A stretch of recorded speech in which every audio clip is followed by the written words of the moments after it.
Greetings, fellow pudding enthusiasts. Tiki here. And Jacob Wile too. And welcome to another spellbinding episode of Tiki's Universe. Yeah, sorry, folks, we're not covering Steven Universe this time because, we've had a whole bunch of Steven Universe episodes. But, Jacob, we're also going to have a whole bunch of Star vs. Force of Evil because we have officially entered. Is there a word for it? I just want to call it the month of Star. Collectively, it's known as Star Bomb. Star Bomb? That's it? I don't know. I mean, I don't think that's the official name for it, but that's what people are calling it. Because that's very similar to Steven Bomb. I wonder if that's where people are getting it from. Is the Steven, because Steven Universe calls their marathons bombs. Well, regardless, Jacob, this episode contained a bomb of emotion, because how sad was that Glossaric scene? I mean, I just want to start with that, man. We can jump back to other stuff, but that Glossaric scene, we have to start there, man, because you and I, we both love Glossaric, so let's just break down that scene, man. It really seems like Glossaric, I don't know, I'm of two minds about it. Like, I hope that it's my theory is that he's basically just sort of doing this as a test for her, and maybe isn't, I don't, because he did mention, like, he did have that one line where he's like, maybe this is what's best for you, maybe this is what you need, you know what I mean, when she's like, I need you, and he's like, maybe this is what you need. So what I'm wondering, Jacob, is this some sort of test for Star to maybe, like, prove her maturity or prove that she can do things without Glossaric? Or do you think that Glossaric is for real when he says, like, well, friendship is such a simple concept, and now he's tied to Ludo, and Ludo's giving him pudding, and Glossaric loves pudding, so therefore Glossaric's loyalties have just switched? I mean, first of all, did you see this coming? And second of all, what do you think of the whole, like, ambiguity of his loyalty? First of all, I really did not see that coming, though I didn't really expect it. Though I also didn't really expect him to, leap into her open arms or anything. No. It's something I should have predicted with Ludo, because it totally seems like a Ludo thing to do, to just, like, Ludo's just like, I could just imagine it. Ludo's just like, what do you want? I'll give you anything if you serve me. And Glossaric's just like, pudding. I want pudding. I want pudding. What? You heard me. I want pudding. Give me pudding. Well, I mean, pudding is not exactly hard to come by. I can get you all the pudding you want. Pudding. Good. Pudding. All right, that's probably how it went. Yeah. Well, like I said, I don't really, though I didn't see that coming. I also didn't expect him to welcome her with open arms or anything. Yeah, but I didn't expect him to be so cold with it either, though. I mean, like, I don't know. It's like maybe his loyalties have changed. Maybe he's playing Ludo, or maybe it is a test for Star. We don't know. I mean, we've seen what we've seen what Glossaric can do. We have, but we've also seen Ludo's powers of persuasion and building an alliance, and especially this season. Yeah, exactly. Definitely this season. It's all been building up to that. So I like how they're playing it with an air of ambiguity to it. I like how we really don't know yet. And we only saw that one scene of Glossaric. I love how Glossaric, of course, is now a fixture point of the plot. He is like the big thing that we have to go after. That's really cool to me. Let's talk about the emotion in that scene, though, Jacob, because I genuinely think this is one of the most heartbreaking episodes of the show so far. Especially especially with what Star did. I mean, like, she did something that even he's never seen before. Reached through the all-seeing eye. Which is really cool. That's a really cool moment. Yeah. I've never seen that before. I mean, it's interesting how kind of, like, nonchalant he is about it, though. You know what I mean? He's just like, he just states that as a fact. He's not, like, in awe of it or anything like that. He's just like, oh, look at that. I've never seen that before. Even shows that she is full of surprises. Yep. Really cool.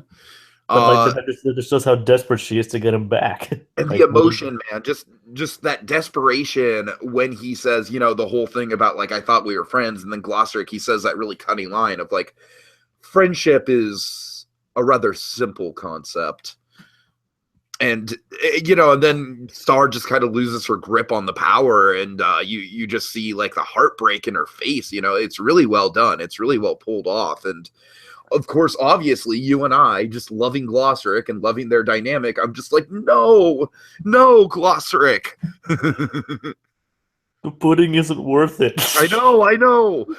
Marco can get you plenty of pudding. He can get you an ocean of pudding. He can get you a freaking Scrooge McDuck money vault full of pudding. Okay, well, maybe not that much pudding, but... And Star can magic it up. Well, that's true. Yeah, she very much could. You're right. Pudding wave. Chocolate pudding wave. I like how Ludo is kind of, sitting out this episode, how we don't really get to see him. It kind of builds him back up as a threat, builds him back up. You don't really know what he's planning or what he's up to. You don't even really know how he got Ludo on it, how he got Glossaric on his side, besides, just the pudding thing, which you and I just hypothesized. But the worst part is we don't even know where he is now. Right, exactly. Even Buff Frog doesn't know where he is now. Because he sent him to where he was last known, and now he's gone. Oh, excuse me for not going to a fancy school to learn how to write nice handwriting. Like, we thought your children were sending us fan art. That's great. I love that line. Well, kind of mad that kind of does explain why Buff Frog hadn't been seen, or why they haven't been reading into his warnings. It does, but I like how they touch back up on it. All the seeds are being tied together as we get closer to the finale, as we get closer to the final episodes. Yep. Let's see. But Glossaric, man, yeah, that's really the scene of the episode, right? Everything else is okay. Everything else is, for the most part, pretty good. But Glossaric is really like the heart of the episode. That is really like the moment. And we get to see, actually, speaking of which, we get to see Star using the All-Seeing Eye again, which, as we learned last time, is actually a forbidden spell. With some really amusing results, including like the Diazes making out, yay, screen time for the Diazes. We need more. Tom sharpening his nail with a table saw, or cutting his nail with a table saw. It's like, definitely not. And then my personal favorite is Jana just spilling the oil over the bathroom door, and then Star's reaction is just like, "Oh, Jana, you scoundrel! You scoundrel!"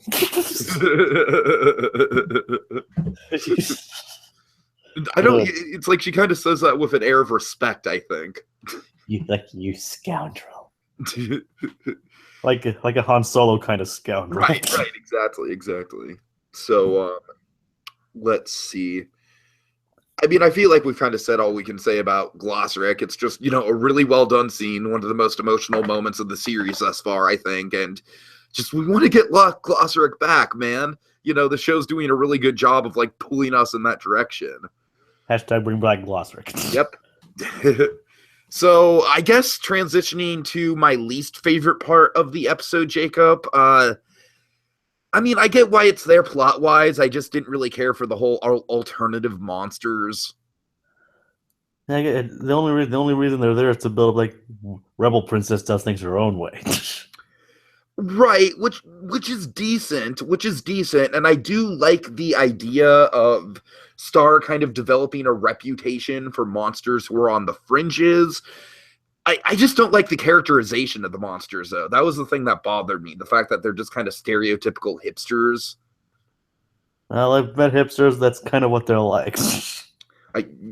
Yeah, and I don't know, it's just like, it just felt like a pun, you know what I mean? It's like, oh, we're not warrior monsters, we're alternative monsters. And I don't know, man, I just, that joke just did not gel with me, and especially the whole, like, I don't know, I really didn't like the joke. It's a nitpick, but I really didn't like the joke of like, oh yeah, we use these weapons to make holes in our, to make trendy holes in our clothes. You're one of us now. I'm like, really? I don't know. It's fine. Like, it's not awful or anything. It's just, it's not my type of humor. I just didn't really go for that.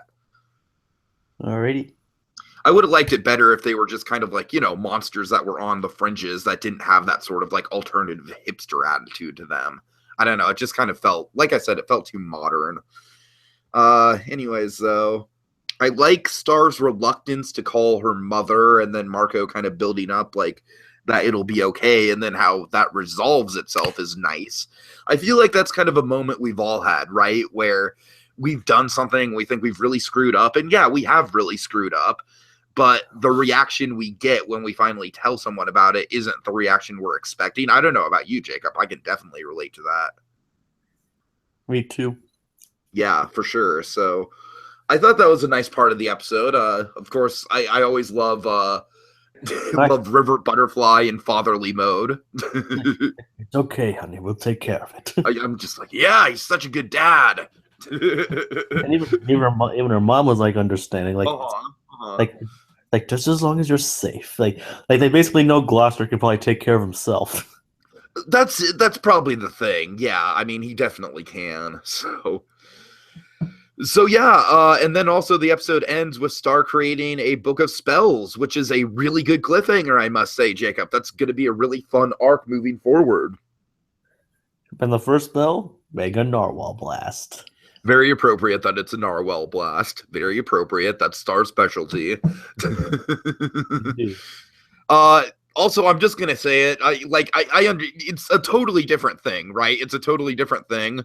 But when I saw it, I was just kind of like, I got flashbacks to Gravity Falls in a good way. I was like, oh, this is kind of like Gravity Falls. It's exciting. She's creating some sort of secret journal. I don't know. I'm a dork. Well, we'll see where that goes. I mean, we have an entire half a season ahead of us.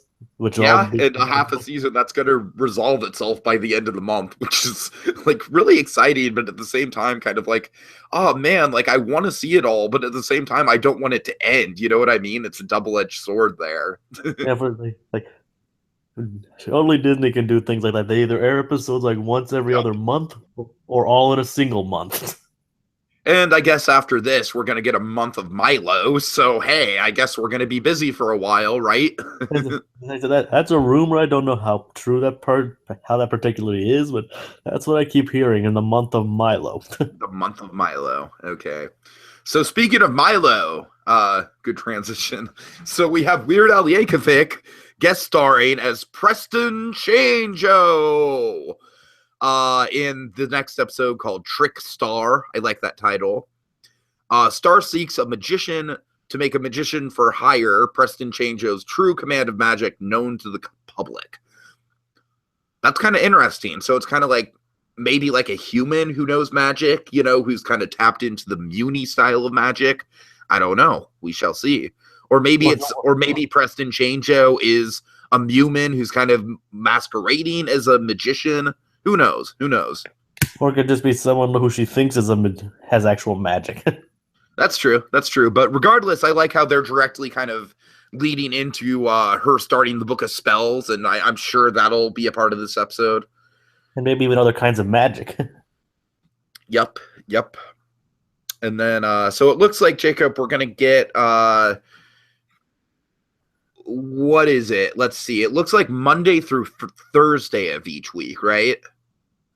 I think so. I don't know if they're doing it on Fridays or not. It doesn't look like Friday because Running with Scissors is February 9th, and then Math Magic, which is by far the episode I'm most looking forward to based on the title alone, is February 13th, which is next Monday. So I'm assuming it's a Monday through Thursday running schedule. Well, still. All right. Well, we will be on it, folks. We will be on it because I am stoked. This is really exciting. And, it's just, I think they've done a great job through the first half of the season of building stuff up. And we still don't even know what the hell is happening with Toffee. I mean, it's at this point, I almost kind of think it's going to be like a Luke Skywalker situation where Toffee just comes out and at the end and it's like, see you in season 3, folks. Because remember, he is immortal. Oh, and by the way, I'm also Dexter Morgan. I'm one and the same. I don't know. Michael C. Hall, you. All right, Jacob, any final thoughts on Raid the Cave? Bring back Glossaric. Yep. Hashtag bring back Glossaric. Save Glossaric. Yes. So yeah, like I said, I love the ambiguity when it comes to Glossaric. Overall, the episode's really good. I like how we kind of sowed the thread of Buff Frog, and he's kind of back in the picture too. I like I like the last scene at the end with her parents, and then the spell, that cliffhanger, the spell book, really good stuff. Like I said, the only thing I would really change from this episode would, like, the concept of the alternative monsters is fine. I just don't like how they're portrayed as like stereotypical hipsters. I would lose that. But other than that, it's a fine episode. It's a really good one of the best emotional moments of the series thus far. Yeah, that's all I got, Jacob. Alrighty. Then I guess you can take us out. Okay, folks. So, next episode, like I said, is called, oh, God, what is it? Trickstar? Yeah, I think it's Trickstar. So we'll be doing that tomorrow night. In the meantime, I don't have time to breathe. Pudding. Lots of pudding.